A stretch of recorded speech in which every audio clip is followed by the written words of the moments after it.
Hello friends, I welcome to all my new YouTube channel. और इस video में हम शुरू करने वाले हैं मैथमेटिक्स, जो कि हमारा पार्ट नंबर 2 होगा, जो कि पूरा का पूरा लेक्चर आप हिंदी में जानेंगे। तो हम चैप्टर नंबर 3 की शुरुआत किए थे दो चरों वाले रैखिक समीकरण के युग्म की, जिसमें हमने पहले पोर्शन की बात कर ली है इंट्रोडक्शन, यानी कि हमें जो पढ़ना है, यानी कि दो चरों वाले रैखिक समीकरण में जितने भी शब्द आए हैं सभी के बारे में हमने जान लिया था। जैसे कि समीकरण किसे कहते हैं, या फिर रैखिक समीकरण किसे कहते हैं, या फिर दो चरों वाले रैखिक समीकरण किसे कहते हैं।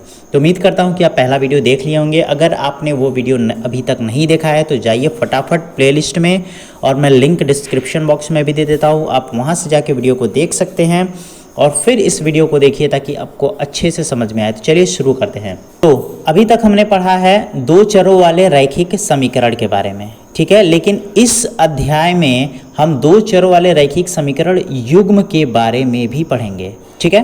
तो सबसे पहले मैं उदाहरण के तौर पे आपको समझा देता हूँ एक बार कि दो चरों वाला रैखिक समीकरण होता क्या है। जैसे मान लीजिए हमारे पास उदाहरण हो 3x + 5y = 100, ठीक है, यानी कि 3x धन 5y = 100। तो इसमें x और y ये दोनों क्या हैं, चर राशि हैं, ठीक है। दो चर हो गए, x और y दो अलग अलग चर हैं, इसीलिए दो चर हो गया, ठीक है। और सभी का घात कितना है, घात 1 है। तो जिसका घात 1 होता है उसको हम रैखिक के नाम से जानते हैं।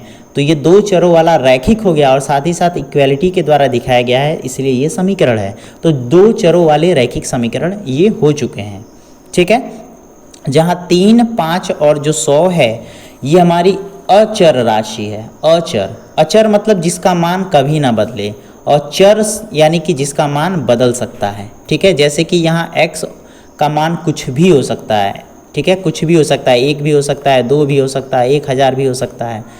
जैसे y का मान भी कुछ हो सकता है, 5 हो सकता है, 15 हो सकता है, 2000 भी हो सकता है, या फिर आप कुछ भी अपने मनचाहे तरीके से ले सकते हैं, कुछ भी हो सकता है, ठीक है। लेकिन डिपेंड करेगा, अगर x का मान जो रखेंगे y का मान ऑटोमेटिक बदल जाएगा।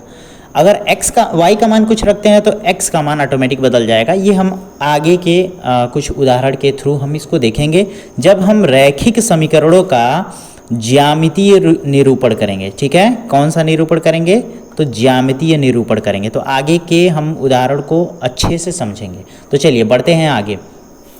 अभी हमने जो कल पढ़ा था अखिला के बारे में, कि अखिला मेला में जाती है और वहाँ चरखा, ठीक है, चरखा और होपला, ठीक है, ये दो खेल खेलती है। उस खेल के माध्यम से हमारे पास समीकरण नंबर 1 और समीकरण नंबर 2 मिलता है, ठीक है। अब देखिए यहाँ समीकरण की घात कितनी है, 1 है, और प्लस एक चर राशि y है, दूसरी चर राशि x है। तो यहाँ दो चर राशि हो गई और घात 1 हो गया, तो दो चर वाली ये रैखिक हो गई और साथ ही साथ इक्वालिटी के द्वारा दिखाया गया है, तो ये दो चर वाली रैखिक समीकरण हो गई। उसी प्रकार इसको भी हम मान सकते हैं, घात 1 है तो ये भी दो चर वाला रैखिक समीकरण हो गया, ठीक है। अब इसी दोनों समीकरण की सहायता से जो हमने अखिला की जो प्रॉब्लम देखी थी उस प्रॉब्लम को हम आसानी से सॉल्व कर सकते हैं, ठीक। इसको हम देखेंगे उदाहरण के तौर पर आगे, क्योंकि अभी हमारा यहाँ हल करना मेन मुद्दा नहीं है। हमें पढ़ना है कि दो चरों वाला जो रैखिक समीकरण है, हमें इस हेडिंग की एनालिसिस करनी है कि दो चरों वाली जो रैखिक समीकरण युग्म होता है वो एक्चुअल में क्या होता है।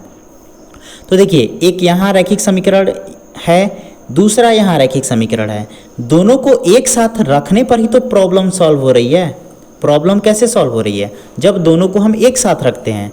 इसलिए इन दोनों को एक साथ हम कहेंगे कि ये दोनों हमारा क्या है, दो चरों वाला रैखिक समीकरण युग्म है। तो उम्मीद करता हूँ कि आपको समझ में आ गई होगी दो चरों वाला रैखिक समीकरण युग्म क्या होता है, ठीक है। इसके अन्य उदाहरण को भी आप समझ सकते हैं। जैसे मान लीजिए हमारे पास होता 3y = 1/5x, ठीक, और एक होता 2x धन 4 = 5y, ठीक है। हमें ये नहीं ध्यान देना है कि सिर्फ इसी पैटर्न पर हो, हमें बस ये ध्यान देना है कि दो चर अलग अलग हो, जिसका घात 1 हो और बराबर के द्वारा जुड़े हो, बस यही हमारा देगा दो चरों वाला रैखिक समीकरण। ठीक है, अब चूंकि दो समीकरण को एक साथ रखा गया है जो कि प्रॉब्लम को सॉल्व करने में हमारी मदद करेगा, तो इसे कहेंगे दो चरों वाला रैखिक समीकरण युग्म। ठीक है, दो चरों वाला रैखिक समीकरण युग्म। ठीक है, उम्मीद करता हूँ ये समझ में आ गया होगा। अब सबसे बड़ा मुद्दा आता है कि एक ऐसा रूप आप दिखाइए, एक ऐसा रूप जो व्यापक हो। व्यापक कहने का मतलब है कि जो एक आदर्श रूप में, यानी कि हर जगह जो काम आता है।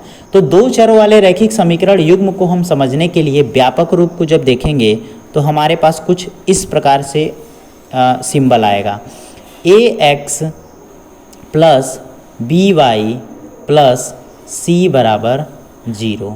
ठीक है, अभी देखिए, अभी हम सिर्फ दो चरों वाले रैखिक समीकरण की बात कर रहे हैं, अभी हम युग्म की बात नहीं कर रहे हैं। ठीक है, युग्म को हम आगे देखेंगे। तो यहाँ देखिए, यहाँ x और y दो चर राशि है जिसका घात कितना है, 1 है। तो ये दो चरों वाला रैखिक समीकरण हो चुका है। ठीक, लेकिन कंडीशन ये होती है कि जो a, b और c हमने लिया है, ये a, b और c ये वास्तविक संख्याएं हैं।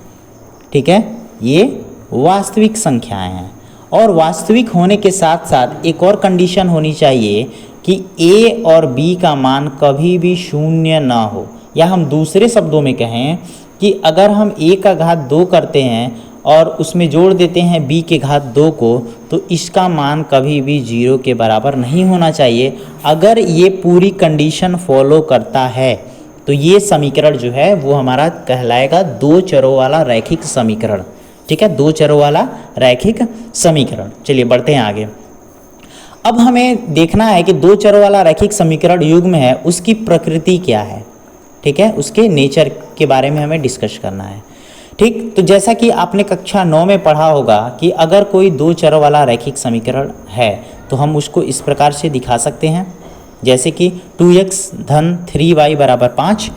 तो यहाँ देखिए, घात 1 होने के साथ साथ दो अलग अलग चर राशियाँ हैं, इसलिए इसे क्या कहेंगे, दो चरों वाला रैखिक समीकरण।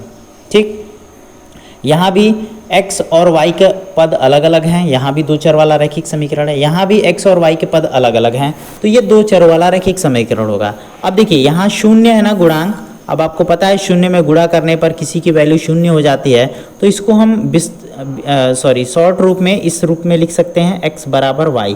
अब आप कहेंगे कि सर यहाँ x और y तो दो अलग अलग पद हैं नहीं, तो इसको हम इस रूप से ही तो लाए हैं, और यहाँ देखिए y का पद तो एग्जिस्ट करता है। तो ये हुआ ना दो चरों वाला रैखिक समीकरण, जहाँ y का जो गुणांक है, y का जो गुणांक है वो क्या है, शून्य है। ठीक है, जिसके वजह से जो y का पद है उसका लोप हो चुका है। तो खैर, अब हमें मिल चुका है दो चरों वाला रैखिक समीकरण। ठीक, मैं इसको सबसे पहले इरेज कर देता हूँ। तो चलिए, ये हमारे पास आ चुका है। ठीक, अब हमें सबसे पहले इसके नेचर के बारे में अगर देखना है तो हमें 2x प्लस 3y के नेचर को डिस्कस करेंगे। ठीक है, अब आपने कक्षा 9 में पढ़ा होगा कि अगर ये समीकरण है और इसमें दो अलग अलग चर राशियां हैं तो इसके कुछ ना कुछ हल होंगे।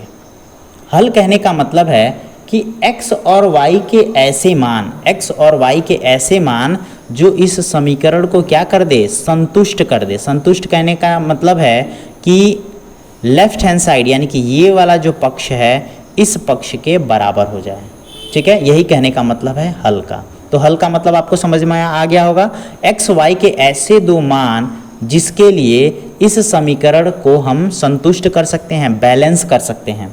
तो जैसे अगर यहाँ x का मान हम 1 रखते हैं और y का मान भी 1 रखते हैं, तो ज़रा देखें यहाँ पे कि हमें क्या मिलता है। सॉरी, ये 5 है, ये 0 नहीं है, ये 5 है। ठीक, अगर x का मान 1 रखते हैं तो 2 गुणे 1 धन, y का मान 1 रखते हैं तो 3 गुणे 1, तो यहाँ हो जाएगा 2 और यहाँ 3, ये क्या मिल जाएगा 5। तो लेफ्ट हैंड साइड जो 5 मिला है, बायां पक्ष 5 मिला है, तो दायां पक्ष भी तो 5 है, यानी कि ये दोनों क्या हैं, बराबर हैं। यानी कि जो x और y का हमने मान लिया था एक जोड़े के रूप में, जो क्या मिला था, 1 और 1 मिला था, इस मान के लिए ये समीकरण क्या हो रहा है, संतुष्ट हो रहा है। यानी कि ये जो बिंदु है 1 और 1 वो इस समीकरण का एक क्या है, हल है। ठीक है, इस समीकरण का एक हल है। अगर इसको हम ज्यामितीय रूप में समझने की कोशिश करें, ध्यान दीजिएगा किसके रूप में समझना है, तो ज्यामितीय के रूप में, ठीक है, ज्यामितीय के रूप में।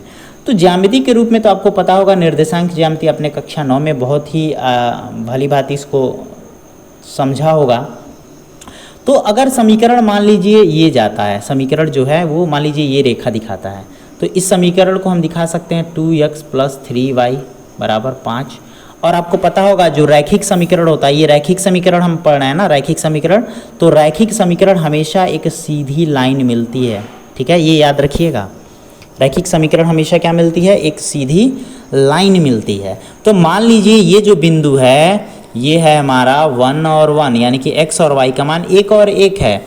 तो ये जो बिंदु है इस समीकरण पर कहीं ना कहीं एग्जिस्ट करेगा, यानी कि इस रेखा पर ही मौजूद होगा, ठीक है, अगर समीकरण का हल है तो। अगर समीकरण का हल नहीं है तो कहीं अन्य जगह, जैसे यहाँ हो सकता है यहाँ हो, या फिर इधर भी हो सकता है, अगर हम इसको चतुर्थांश के रूप में देखें तो।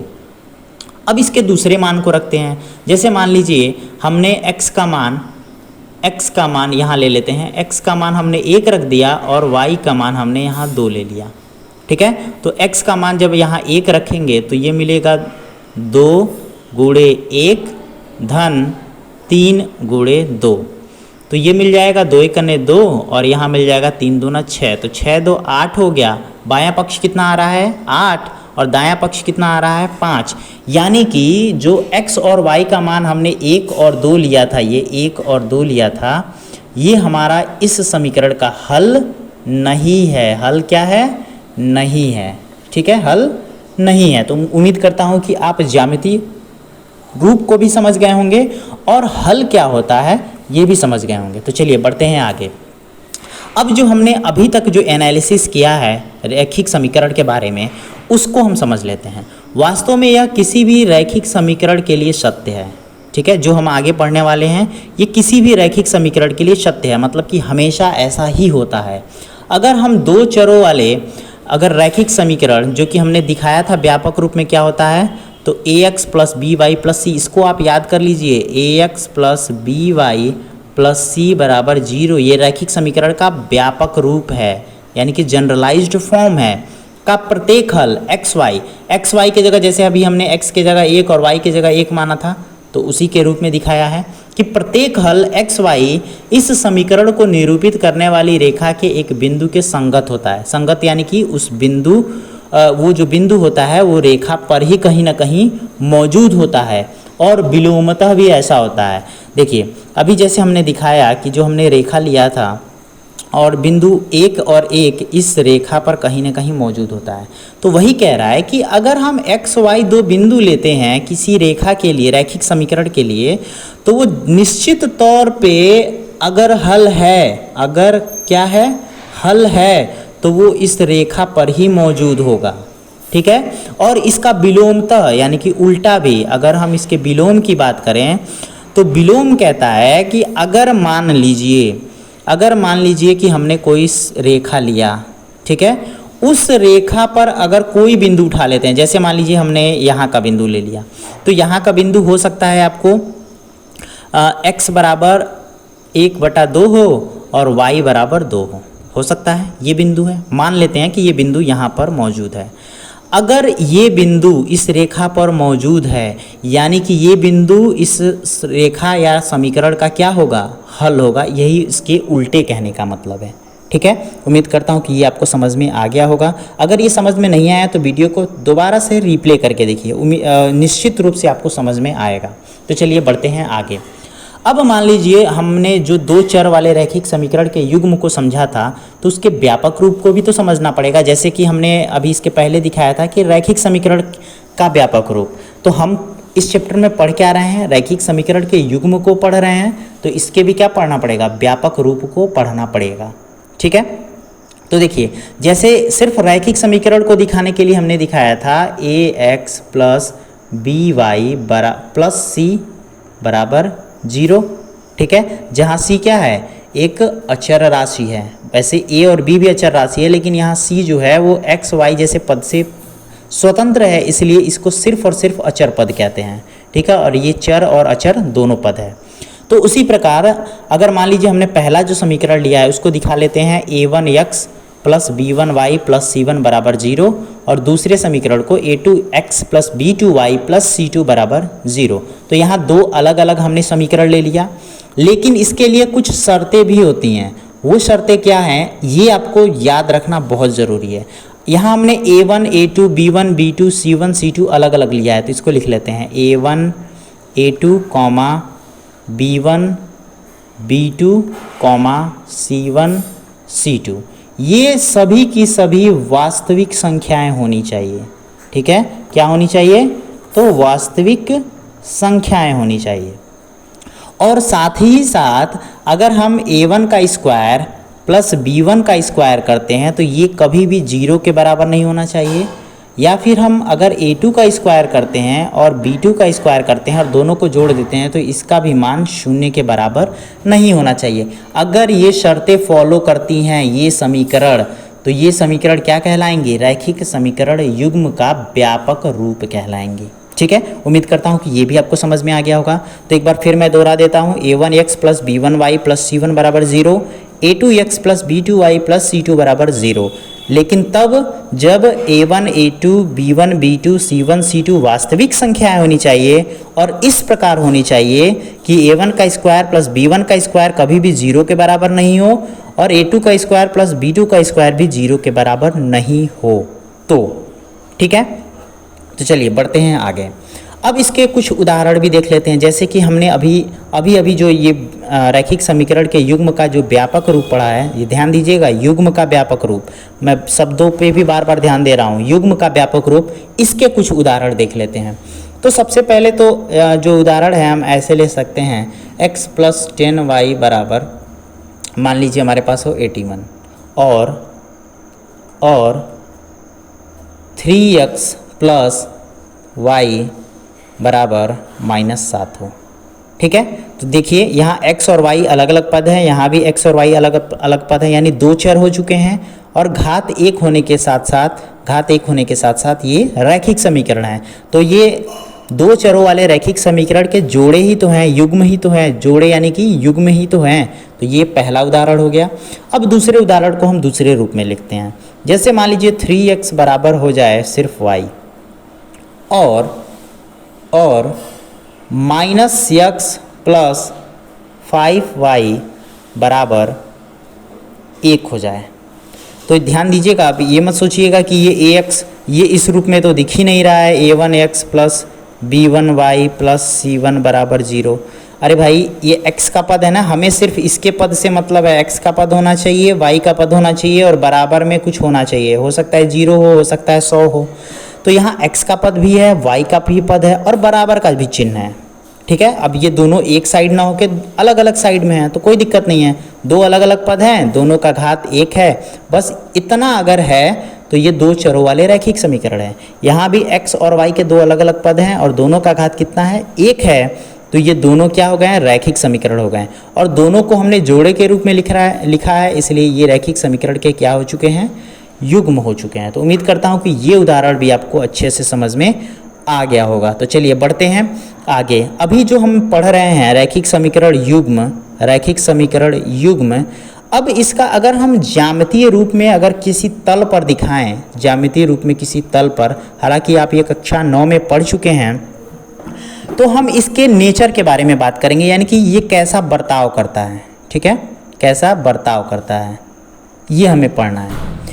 तो देखिए, अगर समीकरण लेते हैं रैखिक समीकरण, दो रैखिक समीकरण, तो 3 संभावनाएं बनती हैं जिसको चित्र के माध्यम से दिखाया गया। पहली संभावना क्या है कि दोनों रेखाएं एक बिंदु पर प्रतिच्छेद करेंगे। देखिए, एक बिंदु पर प्रतिच्छेद कर रही हैं, दोनों रेखाएं एक बिंदु पर प्रतिच्छेद करेंगी, ये पहली कंडीशन है। दूसरी कंडीशन है कि वो हो सकता है कि प्रतिच्छेद ना करे, बल्कि वे क्या हो जाएं? एक दूसरे के समानांतर हो जाएं, एक दूसरे के समानांतर हो जाएं। समानांतर कहने का मतलब है कि प्रत्येक बिंदु पर दोनों के बीच की दूरी क्या होनी चाहिए? बराबर होनी चाहिए, उसे ही कहते हैं समानांतर। ठीक, और तीसरा हो सकता है कि दोनों रेखाएं जो हैं वो संपाती हो जाएं। संपाती कहने का मतलब है एक जो रेखा है उसी पर दूसरी रेखा हो, जैसे कि यहाँ दिखाया गया है। मान लीजिए ये बड़ी वाली पहली रेखा और ये वाली दूसरी रेखा, तो समपाती ये मतलब है। और समपाती में जो हल होते हैं वो दोनों समीकरण के लिए अद्वितीय हल होते हैं, अद्वितीय यानी कि यूनिक हल होंगे। अगर एक और एक पहले समीकरण के लिए हल है तो दूसरे समीकरण के लिए भी हल होगा। अगर 2 और 4 पहले समीकरण का हल है तो दूसरे समीकरण का भी हल होगा। ठीक है, तो उम्मीद करता हूँ कि ये आपको समझ में आ चुका होगा। तो आज के वीडियो में इतना ही, और इसके बाद वाला जो वीडियो आएगा यानी कि पार्ट नंबर जो 3 आएगा, उस पोर्शन में हम पढ़ने वाले हैं उदाहरण यानी कि समीकरण का हम हल भी निकालेंगे और समीकरण का ज्यामितीय रूप भी देखेंगे। ठीक है, दोनों के बारे में चर्चा करेंगे। अब चैप्टर की असली शुरुआत हुई है। अभी तक हम इसके बारे में सिर्फ इंट्रोडक्शन ले रहे थे। ठीक है, सिर्फ अभी इंट्रो हो रहा था, यानी कि सिर्फ अभी हम क्या पढ़ना है हम उसके बारे में एनालिसिस कर रहे थे। तो उम्मीद करता हूँ कि ये वीडियो आपको पसंद आया होगा। तो वीडियो को पसंद आया तो चैनल को सब्सक्राइब करना और इसे ज़्यादा से ज़्यादा शेयर करना ताकि अन्य को भी इसका फ़ायदा मिल सके।